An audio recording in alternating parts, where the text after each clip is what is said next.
दोस्तों, हमारी आज की कहानी एक ऐसे चोर की है जो आंखों से काजल भी चुरा सकता था। कृपया इस कहानी को अंत तक देखें, यह कहानी बहुत रोचक और मजेदार है। किसी जमाने में एक चोर था। वह बड़ा ही चतुर था। लोगों का कहना था कि वह आदमी की आंखों का काजल तक उड़ा सकता था। एक दिन उस चोर ने सोचा कि जब तक वह राजधानी में नहीं जाएगा और अपना करतब नहीं दिखाएगी, तब तक चोरों के बीच उसकी धाक नहीं जमेगी। यह सोचकर वह राजधानी की ओर रवाना हुआ और वहां पहुंचकर उसने यह देखने के लिए नगर का चक्कर लगाया कि कहां क्या कर सकता है। उसने तय की कि राजा के महल से अपना काम शुरू करेगा। राजा ने रात दिन महल की रखवाली के लिए बहुत से सिपाही तैनात कर रखे थे। बिना पकड़े गए परिंदा भी महल में नहीं घुस सकता था। महल में एक बहुत बड़ी घड़ी लगी थी जो दिन रात का समय बताने के लिए घंटे बजाती रहती थी। चोर ने लोहे की कुछ कीलें इकट्ठी की और जब रात को घड़ी ने 12 बजा आए तो घंटे की हर आवाज के साथ वह महल की दीवार में एक एक कील ठोकता गया। इस तरह बिना शोर किए उसने दीवार में 12 कीलें लगा दी। फिर उन्हें पकड़ पकड़कर वह ऊपर चढ़ गया और महल में दाखिल हो गया। इसके बाद वह खजाने में गया और वहां से बहुत से हीरे चुरा लाया। अगले दिन जब चोरी का पता लगा तो मंत्रियों ने राजा को इसकी खबर दी। राजा बड़ा हैरान और नाराज हुआ। उसने मंत्रियों को आज्ञा दी कि शहर की सड़कों पर गश्त करने के लिए सिपाहियों की संख्या दूनी कर दी जाए और अगर रात के समय किसी को भी घूमते हुए पाया जाए तो उसे चोर समझकर गिरफ्तार कर लिया जाए। जिस समय दरबार में यह ऐलान हो रहा था, एक नागरिक के भेष में चोर मौजूद था। उसे सारी योजना की एक एक बात का पता चल गया। उसे फौरन यह भी मालूम हो गया कि कौन से 26 सिपाही शहर में गश्त के लिए चुने गए हैं। वह सफाई से घर गया और साधु का बाना धारण करके उन 26 सिपाहियों की बीवियों से जाकर मिला। उनमें से हरेक इस बात के लिए उत्सुक थी कि उसकी पति ही चोर को पकड़े और राजा से इनाम ले। एक एक करके चोर उन सब के पास गया और उनके हाथ देखकर बताया कि वह रात उसके लिए बड़ी शुभ है। उसके पति की पोशाक में चोर उसके घर आएगा। लेकिन देखो, चोर की अपने घर के अंदर मत आने देना, नहीं तो वह तुम्हें दबा लेगा। घर के सारे दरवाजे बंद कर लेना और भले ही वह पति की आवाज में बोलता सुनाई दे, उसके ऊपर जलता कोयला फेंकना। इसका नतीजा यह होगा कि चोर पकड़ में आ जाएगा। सारी स्त्रियां रात को चोर के आगमन के लिए तैयार हो गईं। अपने पतियों को उन्होंने इसकी जानकारी नहीं दी। इस बीच पति अपनी गश्त पर चले गए और सवेरे 4 बजे तक पहरा देते रहे।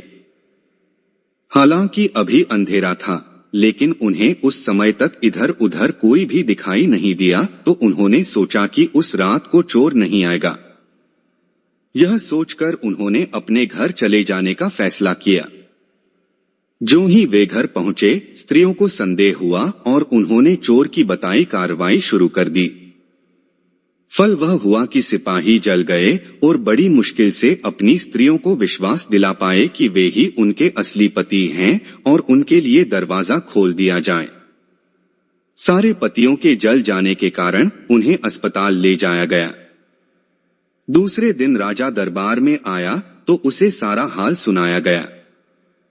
सुनकर राजा बहुत चिंतित हुआ और उसने कोतवाल को आदेश दिया कि वह स्वयं जाकर चोर पकड़े। उस रात कोतवाल ने तैयार होकर शहर का पहरा देना शुरू किया। जब वह एक गली में जा रहा था, चोर ने जवाब दिया, मैं चोर हूं। कोतवाल समझा कि लड़की उसके साथ मजाक कर रही है।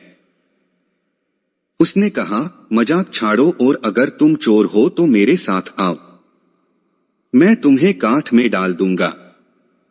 चोर बोला, ठीक है, इससे मेरा क्या बिगड़ेगा। और वह कोतवाल के साथ काठ डालने की जगह पर पहुंचा। वहां जाकर चोर ने कहा, कोतवाल साहब, इस काठ को आप इस्तेमाल कैसे किया करते हैं, मेहरबानी करके मुझे समझा दीजिए। कोतवाल ने कहा, तुम्हारा क्या भरोसा, मैं तुम्हें बताऊं और तुम भाग जाओ तो। चोर तब बोला, आपके बिना कहे मैंने अपने को आपके हवाले कर दिया है, मैं भाग क्यों जाऊंगा। कोतवाल उसे यह दिखाने के लिए राजी हो गया कि काठ कैसे डाला जाता है। जो ही उसने अपने हाथ पैर उसमें डाले कि चोर ने झट चाबी घुमाकर काठ का ताला बंद कर दिया और कोतवाल को राम राम करके चल दिया। जाड़े की रात थी। दिन निकलते निकलते कोतवाल मारे सर्दी के अधमरा हो गया। सवेरे जब सिपाही बाहर आने लगे तो उन्होंने देखा कि कोतवाल काठ में फंसे पड़े हैं। उन्होंने उनको उसमें से निकाला और अस्पताल ले गए। अगले दिन जब दरबार लगा तो राजा को रात का सारा किस्सा सुनाया गया। राजा इतना हैरान हुआ कि उसने उस रात चोर की निगरानी स्वयं करने का निश्चय किया। चोर उस समय दरबार में मौजूद था और सारी बातों को सुन रहा था। रात होने पर उसने साधु का भेष बनाया और नगर के सिरे पर एक पेड़ के नीचे धूनी जलाकर बैठ गया। राजा ने गश्त शुरू की और 2 बार साधु के सामने से गुजरा। तीसरी बार जब वह उधर आया तो उसने साधु से पूछा कि क्या इधर से किसी अजनबी आदमी को जाते उसने देखा है। साधु ने जवाब दिया कि वह तो अपने ध्यान में लगा था, अगर उसके पास से कोई निकला भी होगा तो उसे पता नहीं। यदि आप चाहें तो मेरे पास बैठ जाइए और देखते रहिए कि कोई आता जाता है या नहीं। यह सुनकर राजा के दिमाग में एक बात आई और उसने फौरन तय किया कि साधु उसकी पोशाक पहनकर शहर का चक्कर लगाए और वह साधु के कपड़े पहनकर वहां चोर की तलाश में बैठे। आपस में काफी बहस मुबाहिसे और 2-3 बार इनकार करने के बाद आखिर चोर राजा की बात मानने को राजी हो गया और उन्होंने आपस में कपड़े बदल लिए। चोर तत्काल राजा के घोड़े पर सवार होकर महल में पहुंचा और राजा के सोने के कमरे में जाकर आराम से सो गया। बेचारा राजा साधु बना चोर को पकड़ने के लिए इंतजार करता रहा। सवेरे के कोई 4 बजने आए। राजा ने देखा कि न तो साधु लौटा और कोई आदमी या चोर उस रास्ते से गुजरा, तो उसने महल में लौट जाने का निश्चय किया। लेकिन जब वह महल के फाटक पर पहुंचा तो संतरियों ने सोचा, राजा तो पहले ही आ चुका है, हो न हो यह चोर है जो राजा बनकर महल में घुसना चाहता है। उन्होंने राजा को पकड़ लिया और काल कोठरी में डाल दिया।